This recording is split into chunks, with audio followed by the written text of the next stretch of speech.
चलो छठ्ठाમાં ધોરણ પાંચમો પાઠ તમારે શાંતિની શોધમાં બુદ્ધ અને મહાવીર બરાબર।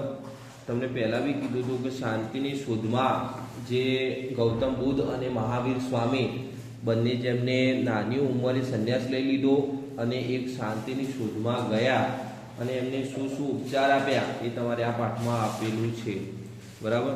એમાં સૌપ્રથમ છે ગૌતમ બુદ્ધ જેમનો જન્મ એટલે કે પહેલાં આપણે કહીએ તો પૂર્વે 6ઠ્ઠી સદીમાં બરાબર ભારતમાં કે જ્યારે આપણે શું હતું આખા ભારતમાં રાજાશાહી ચાલતું કે જ્યારે રાજા મુખ્ય ગણાતો।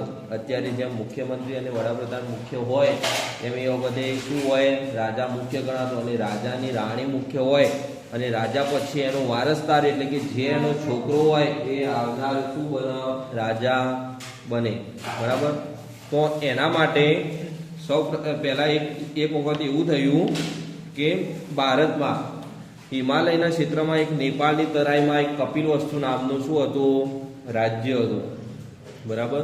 આપણા ભારતમાં જ આવેલું છે જે હિમાલયની બાજુમાં કહીએ આપણે નેપાળની તરાઈમાં એટલે કે નેપાળની સરહદમાં જે કપિલવસ્તુ નામનું રાજ્ય હતું ત્યાંના રાજા હતા કોણ ગૌતમ બુદ્ધના પિતા કોણ હતા સુશોધન બરાબર।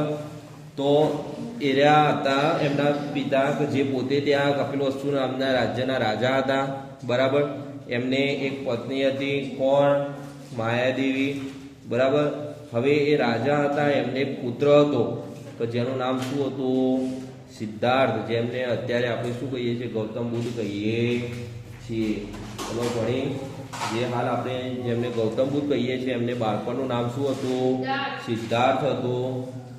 જેના કારણે શું થયું હવે જુઓ તો એ સિદ્ધાર્થ ખૂબ જ નાના હતા એ વખતે એના શું કરતા તો એમને જ્ઞાન અને જ્ઞાન પ્રાપ્તિ માટેના સતત એના પ્રયાસો કરતા રહેતા હતા બરાબર। એમનો એક જ ધ્યેય હતું કે વધુમાં વધુ જ્ઞાન પ્રાપ્ત કરવું બરાબર। હવે આ જોઈ અને એમના પિતાને શું થતું સતત ચિંતા થતી કે કદાચ મારે એક જ છોકરો છે અને જો એ જ્ઞાન પ્રાપ્તિ સમક્ષ જો કદાચ સંન્યાસ લઈ લેશે તો આખું રાજ્ય કોણ સંભાળશે કેમ કે રાજાને એક જ પુત્ર હતો અને એ હતા કોણ ગૌતમ બુદ્ધ જેને આપણે નાનપણમાં કોણ કહેતા સિદ્ધાર્થ તરીકે ઓળખતા બરાબર। હવે જ્યારે ગૌતમ બુદ્ધ નાના હતા ત્યારે એમને આશ્રમમાં મોકલવામાં આવ્યા હતા। પહેલાં આપણે જેમ અહીંયા હાલ સ્કૂલો હોય શાળાઓ હોય કોલેજો હોય એ વખત પહેલાં શું હતું આશ્રમ હતું એટલે કોઈ પણ રાજા બનવું હોય અથવા કોઈ પણ શિષ્ય હોય તો પહેલાં એ ગુરુ જોડે જતા અને પોતે શું કરતા જ્ઞાન પ્રાપ્ત કરતા ત્યાં જઈને આશ્રમમાં જઈને બરાબર। તો એમને આશ્રમમાં મોકલ્યા હતા ત્યાં તેમના ગુરુનું નામ શું હતું આલારકામ જે એમના ગુરુ હતા એમને એમના આશ્રમમાં શું કર્યું સિદ્ધાર્થ એટલે કે ગૌતમ બુદ્ધને જ્ઞાન પ્રાપ્તિ આપી બરાબર અને જ્ઞાન કમ્પ્લીટ પૂર્ણ કરાવ્યું। ત્યાર પછી શું થયું જ્યારે ગૌતમ બુદ્ધ પાછા ઘરે ફર્યા ત્યારે એ વખતે એ જ્ઞાનમાં એટલા ડૂબાયેલા હતા કે સતત એ જ્ઞાન પ્રાપ્તિ તરફ દોડતા હતા। તો એમને શું કર્યું એમને ચિંતા વધુ થવા લાગી કે હવે આ શું થશે તો એમને શું કર્યું ગૌતમ બુદ્ધના લગ્ન કરાવી દીધા જેમની એટલે એમની પત્નીનું નામ શું હતું યશોધરા અને ગૌતમ બુદ્ધે એમની પત્ની સાથે લગ્ન કર્યા પછી એ જીવન જીવતા હતા પરંતુ લગ્ન કર્યા પછી પણ એવો સતત જ્ઞાન પ્રાપ્તિ તરફ દોડતા હતા બરાબર। હવે એમનો ગૃહ ત્યાગ અને સાધના શું હતી તો જોઈએ એટલે કે જ્યારે સિદ્ધાર્થ એટલે કે ગૌતમ બુદ્ધ જ્યારે 30 વર્ષના થયા ત્યારે એમને શું કર્યું સંપૂર્ણ ગૃહ ત્યાગનો નિર્ણય લીધો અને પોતે પોતાના મહેલમાંથી પોતાનો ઘોડો એટલે કે ઘોડાનું નામ શું હતું કંથક અને કંથકને લઈ અને પોતે ઘરેથી નીકળી ગયા। હવે જે એમનું રાજ્ય હોય એની સરહદ ઉપર નદી હોય બરાબર પહેલાં જે તે રાજ્યની સરહદ ઉપર નદીઓ હતી અને કપિલવસ્તુ નામના રાજ્યની સરહદ ઉપર નદી હતી તો ત્યાં જઈને એમને શું કર્યું એમના જે રાજાશાહીના જે કપડાં હતા ઘરેણાં હતા આભૂષણો હતા એ બધા જ એમને શું કર્યો ત્યાગ કર્યો અને આ બધું જ એમને શું કર્યું એમના ઘોડા કંથક ઉપર એમને લગાવી દીધું જેના કારણે શું થયું એમને સંપૂર્ણ રાજાશાહીનો શું કર્યો ત્યાગ કર્યો અને પોતે એક સંન્યાસીનું જીવન જીવવાનું નિર્ણય લીધો। પછી એમને શું કર્યું, પોતાના ઘોડાને આ બધું ઘોડા ઉપર મૂકી દીધું. પછી ઘોડાને કીધું કે તું હવે શું કર, રાજ દરબાર તરફ એટલે કે મહેલ તરફ જા. એ વખત ઘોડા બધા કેવા હતા, સમજુ હતા, રાજાશાહીના જે નિયમો હોય અથવા જે બોલે એ કરતા હતા, બરાબર. એટલે ઘોડો શું કર્યું, એ બધું લઈને મહેલ તરફ આગળ વધ્યો. જ્યારે ગૌતમ બુદ્ધ હતા એ ત્યાંથી સંન્યાસી કપડાં પહેરી અને સંન્યાસ તરફ આગળ વધી ગયા. એટલે એમને 30 વર્ષે શું કર્યો, ગૃહનો ત્યાગ કર્યો, બરાબર. ચલો, હવે ગૃહ ત્યાગ કર્યો, સંન્યાસી માટે એને સંન્યાસ ગયા. પછી એના શું ગયા, જ્યારે સંન્યાસ લેવા માટે એમને શું કરવું પડ્યું, જ્ઞાન પ્રાપ્તિ માટે એમને તપ કરવું પડતું હતું. જ્યારે જતા હતા ત્યારે એમને 5 ઋષિઓ મળ્યા, જે શું કરતા હતા, અન્ન જળનો ત્યાગ કરી અને પોતે તપચર્યા કરતા હતા, બરાબર. તેમને જોયું, તેમને એમ લાગ્યું કે ખરેખર અન્ન અને પાણીનો ત્યાગ કરીને તપસ્યા થાય નહીં, કેમ કે આપણે માણસ હોય તો એ આપણી શું કહેવાય, વેદના ગણાય, એ રીતે જીવન જીવવું જોઈએ નહીં. એટલે પછી એમને એ કરવાનું રવા દીધું.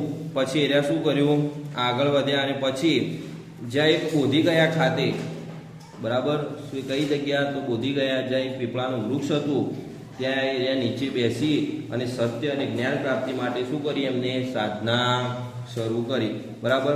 હવે જ્યારે ઘણા દિવસોની સાધના પછી વૈશાખી પૂર્ણિમાના દિવસે તેમને શું થયું, જ્ઞાન પ્રાપ્ત થયું. ક્યારે થયું, તો વૈશાખી પૂર્ણિમાના દિવસે, બરાબર, એમને જ્ઞાન પ્રાપ્ત થયું. અને જ્ઞાન પ્રાપ્ત થયા પછી એર્યા સિદ્ધાર્થમાંથી ગૌતમ બુદ્ધ તરીકે ઓળખવા લાગ્યા. ખબર પડી, એમને 30 વર્ષે સંન્યાસ લીધો હતો. બોધી ગયા ખાતે એમને શું કર્યું, પીપળા વૃક્ષને છે સંન્યાસ એટલે કે તપ કરવાનું ચાલુ કર્યું. અને એમને વૈશાખી પૂર્ણિમાના દિવસે એમને સાધના સફળ થઈ અને જ્ઞાન પ્રાપ્ત થયું. પછી એમને ઉપદેશ શું આપ્યો, તો એકવાર એમના જૂના બ્રાહ્મણ મિત્રો હતા, બરાબર, જે આશ્રમમાં સાથે હતા, એ જૂના બ્રાહ્મણ મિત્રો એમને 5 મળવા આવ્યા. ત્યારે એમને શું કર્યું, એમને ઉપદેશ આપ્યો. સૌ પ્રથમ ઉપદેશ એમને એમના મિત્રોને આપ્યો હતો, જેનું નામ શું આપ્યું, ધર્મચક્ર પ્રવર્તન, બરાબર. એમનો સૌ પ્રથમ ઉપદેશ કે જેને ધર્મચક્ર પ્રવર્તન નામના આપણે એને ઓળખીએ છીએ, બરાબર. એમને ઉપદેશમાં એમને શું કર્યું, 4 આર્ય સત્ય છે એવું સાબિત કર્યું. 4 આર્યોમાં સૌ પ્રથમ પહેલું, સંસાર દુઃખમય છે, બરાબર, કે જેમાં શું છે કે આ સંસાર આખો દુઃખોથી ભરેલો છે, ક્યાંય શાંતિ છે નહીં. પછી છે દુઃખનું કારણ તૃષ્ણા છે, એટલે મીન્સ કે શું થાય કે દુઃખનું કારણ જે તે વ્યક્તિમાં પોતે પોતાના અંદર જે છે એ શાંતિ છે નહીં. એમને શું થાય, તો આને વધારે છે, આને ઓછું છે, મારે વધારે છે, મારે ઓછું છે, એને લાગણી દ્વારા સતત એકબીજાની સરખામણી દ્વારા અથવા એના કારણે શું થાય, દુઃખમાં વધુ એરા ઉતરતા જાય છે. દુઃખનો નાશ એ તૃષ્ણાનો ત્યાગ છે. જો તમારો દુઃખનો નાશ થયો તો એનો મતલબ તમે સાદા એટલે કે સાચા જ્ઞાન તરફ વળી ગયા છો, બરાબર છે. પછી અષ્ટાંગિક માર્ગ છે. અષ્ટાંગિક માર્ગ એટલે એવો માર્ગ જ્યાં સત્યની શોધ હોય, કોઈ વેર ના હોય, તમને કોઈનાથી કોઈ તકલીફ ના હોય, તમે કોઈનું કદી ખરાબ વિચારતા ના હોય, આવો માર્ગ અપનાવો તો તમે હંમેશા સુખી થાવ છો, બરાબર. ચલો, હવે એમને જે સુધારા કર્યા એ તમને આપેલા છે કે બુદ્ધ એક મહાન સુધારક તરીકે કાર્ય કર્યું.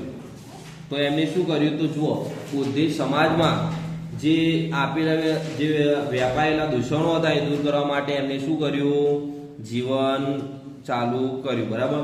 અને એમાં જે સુધારા કર્યા એના નીચે મુજબ તમારે જોઈએ તો સુધારા પહેલું છે, ઈશ્વર અને આત્માનો ઇનકાર કર્યો. એટલે કે શું, કે બુદ્ધે ઈશ્વર અને આત્માનો ઇનકાર કરી કર્મવાદને મહત્વ આપ્યું અને એમને સાબિત કર્યું કે જો ઈશ્વર હોય તો દુઃખ જ આવે નહીં, અને આત્માના કલ્યાણમાં રત રહેવાને બદલે વર્તમાન કાળમાં સદવિચાર યુક્ત જીવન જીવવું જોઈએ. એમને એમ કીધું કે ભાઈ ઈશ્વર છે એ સત્ય છે નહીં, જો ભગવાન હોય તો દુઃખ આવે નહીં, જો ખરેખર ભગવાન હોય તો કોઈને દુઃખ આવે ના આવે, બરાબર. એને એમ કીધું કે પોતાના આત્માના કલ્યાણ માટે પોતે સતત જે હાલ જે લાઈફ જીવતા હોય એમાં સદવિચાર યુક્ત જીવન જીવવું જોઈએ, એટલે કે સારા વિચારો યુક્ત જીવન જીવવું જોઈએ. બરાબર, આ એમને પ્રથમ ઉપદેશ આપ્યો. બીજો ઉપદેશ આપ્યો એમને કર્મકાંડનો વિરોધ, એટલે કે હિન્દુ ધર્મમાં વ્યાપાયેલા કર્મકાંડનો વિરોધ કરી તેમને યજ્ઞમાં થતી પશુ હિંસાને અટકાવવા માટે તેમને વિરોધ કર્યો. બરાબર, આપણે જે પહેલા યજ્ઞમાં ગાય, આપણા ભેંસ હોય, પેલા પાડા હોય, બરાબર, આ બધું જે કપાતું, બરાબર, આ બધું જોઈ અને એમને એમ કીધું કે આ બધું જે થાય છે એ બધું શું એ ખોટું છે. બરાબર, એટલે આ પશુ હિંસા અટકાવવા માટે એમને શું કર્યું, એનો વિરોધ કર્યો અને એમને કહ્યું કે અહિંસા સર્વોચ્ચ ગુણ છે. જે આપણે અહિંસા એટલે કોઈની હિંસા કરીએ નહીં, એ આપણા અંદર રહેલો સૌથી સર્વોચ્ચ એટલે સૌથી મહાનમાં મહાન ગુણ છે. અને એમને કીધું કે ભાઈ આપણે માનવનું કર્તવ્ય છે કે કોઈ હિંસા કરીએ નહીં, એટલે યજ્ઞમાં કોઈ પણ જાતના પશુ હિંસા થવી જોઈએ નહીં. આટલે સુધી ખબર પડી. એમને બે ઉપદેશ આપ્યા, એક ઈશ્વર આત્માનો ઇનકાર, બીજો કર્મકાંડનો વિરોધ, એટલે કે જે એમના કર્મ હતા પશુની હિંસા થતી હતી એનો શું કર્યો, ઇનકાર કર્યો. ત્રીજું આપેલું છે ઊંચ નીચના ભેદભાવનો વિરોધ. ઊંચ નીચના ભેદભાવનો વિરોધ એટલે કે એ વખત બધી જાતિઓથી કોઈ બ્રાહ્મણ હોય કે આ વૈશ્ય જાતિ હોય કે ક્ષત્રિય હોય કે આ બધા કેવી હોય, જે હાલના સમયમાં બધી જાતિઓને અલગ અલગ મહત્વ આપવામાં આવે. જોને હાલ કોઈ બી જાતિ હોય, અલગ અલગ જાતિઓ બધા, બરાબર, તેનું શું હોય કે ઉચ્ચ જાતિ, એનાથી નીચલી જાતિ, મધ્યમ જાતિ અને સૌથી નિમ્ન કક્ષાની જાતિ, એમ અલગ અલગ જાતિઓ પાડેલી હોય છે. કેટલાક લોકો એ જાતિઓના આધારે શું કરે, એમની ઓળખ આપતા હોય છે. બરાબર, કોઈ નિમ્ન કક્ષાની જાતિમાં શું કરે, હાથ ના મિલાવો, પાણી ના પીવો, આ બધું શું કહેવાય, તમે જાતિનો ભેદભાવ કરેલો કહેવાય. તો એમને શું કર્યું, આનો વિરોધ કર્યો કે દરેક માણસ એ માણસ હોવાના ગુણધર્મને શું કરે, અવગણે છે. કેમ કે પોતે શું કરે કે બધી જાતિઓ ઉપર ભાર વધારે આપે છે, સમાન હકથી સમાન રીતે જીવવાનો ગુણ ધરાવતો નથી. છેલ્લો એમને ઉપદેશ આપ્યો કે સ્ત્રીઓને મહત્વ. બરાબર, એમને કીધું કે ભાઈ જો બુદ્ધે પોતાના માનવ ધર્મમાં પુરુષો જેટલું જ મહત્વ સ્ત્રીઓને આપ્યું. તેમને કહ્યું કે નિર્વાણનો માર્ગ માત્ર પુરુષો માટે જ નથી, સ્ત્રીઓ પણ સાધના અને કર્તવ્યથી નિર્વાણ પ્રાપ્ત કરી શકે છે. કેમ કે પેલા આશ્રમ હતા તો એ વખતે ઋષિ મુનિઓ જ તપ કરતા, જ્યારે સ્ત્રીઓ તપ ને એવું બધું કરતી નહીં, બધું જે તે કાર્ય કરતી. તો એમને એ વખત ફરી ઉપદેશ આપ્યો હતો કે સ્ત્રીઓને કમ્પ્લીટ હક આપવો જોઈએ. જે વસ્તુ પુરુષ કરી શકે છે દરેક વસ્તુ સ્ત્રી પણ કરી શકે છે. એટલે એમના હક માટે પોતે એ વખત ઉપદેશ આપ્યો હતો. અને હાલ પણ સ્ત્રીઓ માટે વિવિધ અનામતો રાખવામાં આવેલી છે. બરાબર, તો ગૌતમ બુદ્ધે આ 4 ઉપદેશ આપ્યા હતા.